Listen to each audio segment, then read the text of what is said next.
algumas pessoas muito caras ao meu convívio partiram para o plano espiritual. Eu passei uns 16 anos em um tipo de luto. A Rádio Boa Nova e a TV Muito Maior, elas são aquela companhia da qual você precisa e que te leva para a frente e te põe para cima nos momentos em que você procura respostas. Perceba essa necessidade de renovação.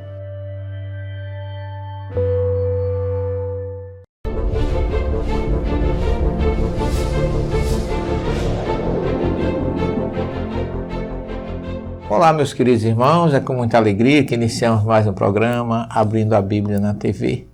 Agradecendo a Deus essa oportunidade e a você que nos dá a honra da tua grande e importante audiência com os nossos humildes estudos em busca da verdade que liberta, nos textos originais, na geografia, na arqueologia, em tudo que é necessário para que nós tenhamos o máximo possível de informações acerca da vida do povo hebreu, focalizando especialmente o nosso grande e querido Mestre Jesus, que foi um hebreu e que nasceu, viveu e morreu como judeu. Nós estivemos recentemente em Israel. Essa foi a nossa 10ª viagem a Israel. Do ano 2000 para cá, eu já fui 10 vezes a Israel. Não vou fazer turismo, não há porquê, mas é uma experiência indescritível, meus queridos irmãos, porque as coisas nunca se repetem. As sensações, as emoções, o aprendizado que aumenta e as descobertas que são realmente importantíssimas em torno da história desse homem que dividiu o tempo. O povo hebreu é um povo que na história tem sido muito perseguido, muito sofrido, mas se você for analisar, durante a Páscoa, eles têm lá, durante a sua seder, ou ceia pascual, um ovo cozido. Porque o ovo é um dos símbolos da vida, e que tem sido muito mal interpretado, o ovo que aparece na ceia pascual. O Pêssar do povo hebreu transformou-se num ovo de chocolate no Ocidente, e o pior, que é um ovo que quem põe esse ovo é um coelho, é o coelho da Páscoa. Então, a história realmente é sempre desvirtuada no interesse de atender, muitas vezes, a questões materiais e não se buscar realmente o espiritual. Mas o povo hebreu tem como símbolo um ovo cozido porque o ovo é o símbolo da resistência. O ovo cru, se você bater, ele quebra. Mas quando você põe ele no fogo, que ferve, que cozinha, quanto mais fogo você põe, quanto mais fogo você dá, mais resistente ele fica. Então o povo hebreu se considera semelhante ao ovo, porque passou por todas as adversidades que nós temos na história, de escravidão no Egito, o Holocausto, e tantas perseguições na Inquisição, nas Cruzadas, todo esse antissemitismo, e eles estão ali resistindo. Então é por isso que o símbolo é um ovo.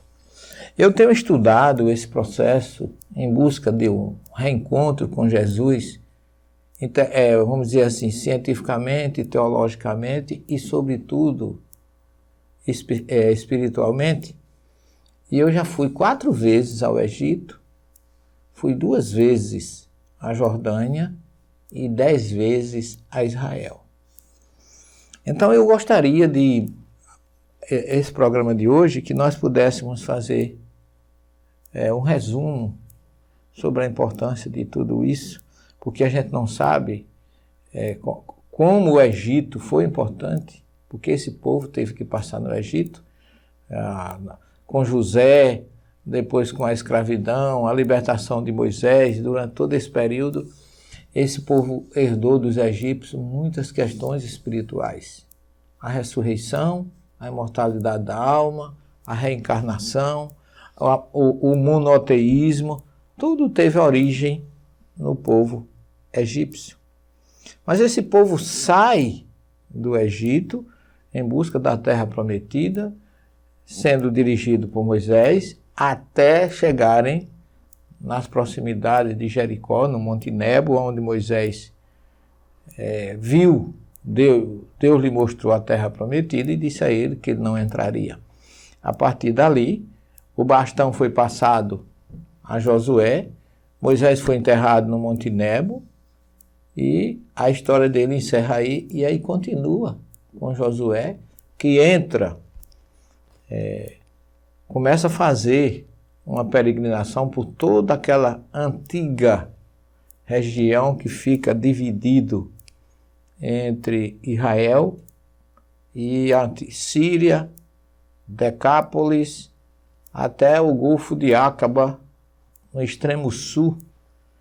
E nós temos que entre Egito e Israel, hoje, surge uma região que não existia naquela época, é nova, chamada Jordânia.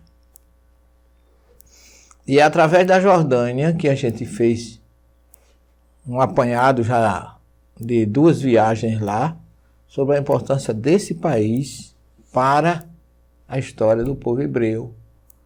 Na Jordânia, o povo hebreu, sob a direção de Moisés e de Josué, passaram na Jordânia por muitos lugares. A história desse povo está marcada profundamente, porque Moisés passou na Jordânia, Miriam passou na Jordânia. E de onde é que vem? Arão passou na Jordânia, Jacó passou na Jordânia, Esaú passou na Jordânia. Então é uma região hoje muito importante historicamente em tudo isso.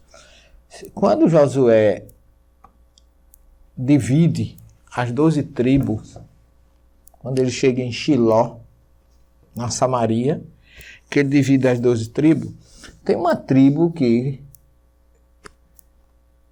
é conhecida como tribo de Dan. E ela pegou 2 territórios, perto de Efraim, ali em Shiló, vizinho a Efraim, na Samaria, e pegou também uma gleba de terra no extremo norte, ali, vamos dizer assim, a oeste do Monte Hermon. Aquilo ali ficava a tribo de Dan, vizinha a Naftali.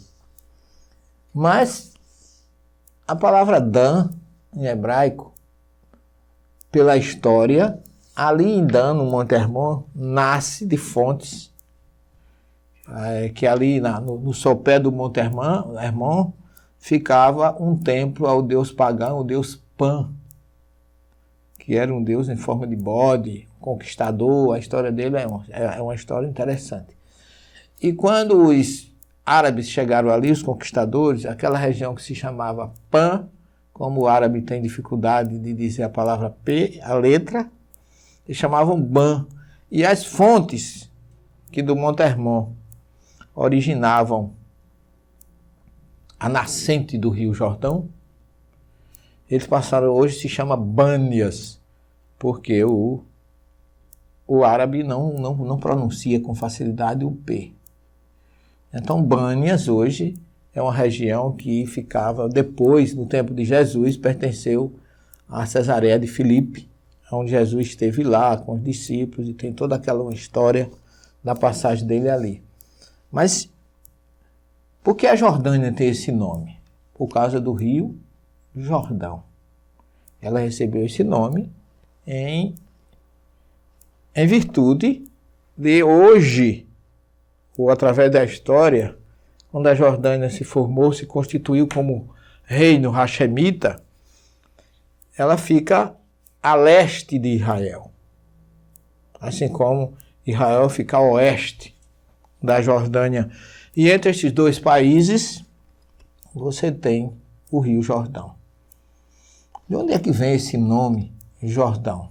Então veja, a tribo de Dan fica no extremo norte, e a palavra Jordã vem de um verbo hebraico, laredet, que significa descer. E ele dá é descida. Jordã é aquele que desce. É como se a tribo de Dan, o território de Dan, descesse. Aí forma Rio Jordã. A tribo de Dan desce. Então, Jordão, as águas que descem da tribo de Dan. Isso aí originou esse rio que é muitíssimo anterior à Jordânia. A Jordânia recebeu esse nome por causa do rio Jordão, e não o rio Jordão por causa da Jordânia. Mas o nome vem da origem da tribo de Dan. É o que a gente conseguiu verificar nas nossas pesquisas nesse sentido. E o país Jordânia, na época do início e na época de Jesus, não existia ainda Jordânia. Existia Líbano, Síria e o que naquela época os gregos intitulavam de Decápolis, porque era ali aonde foi fundado, sob a direção dos gregos, 10 aldeias, que passou a ser chamada aldeia ou cidade em grego é polis, e Deca 10. 10 aldeias. Por isso, Decápolis. Então, ali, Decápolis hoje é Jordânia. E nós fizemos uma viagem por toda a Jordânia e descobrimos a importância desse país, que nós gostaríamos de, nesse programa e talvez no outro, fazer um resumo dessa nossa viagem, que eu acho muito interessante, para que a gente possa preencher na sua mente, no seu conhecimento, a importância geográfica do Egito, como eu já falei, indiscutível. No Egito teve José, teve Moisés, teve Jesus, que todos, e Abraão. O primeiro que foi Abraão. Abraão, José, Moisés e Jesus. Os 4 passaram no Egito.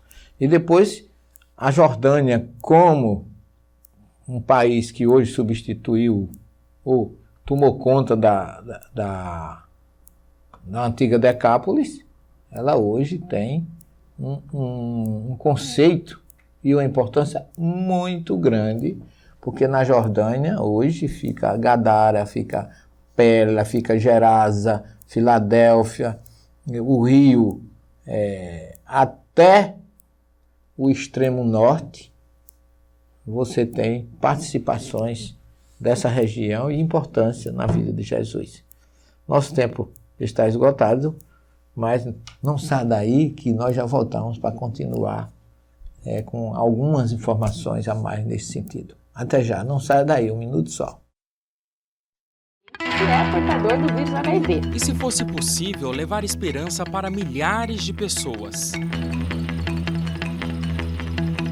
Juntos, nós podemos. Invista neste canal. Invista em um mundo melhor.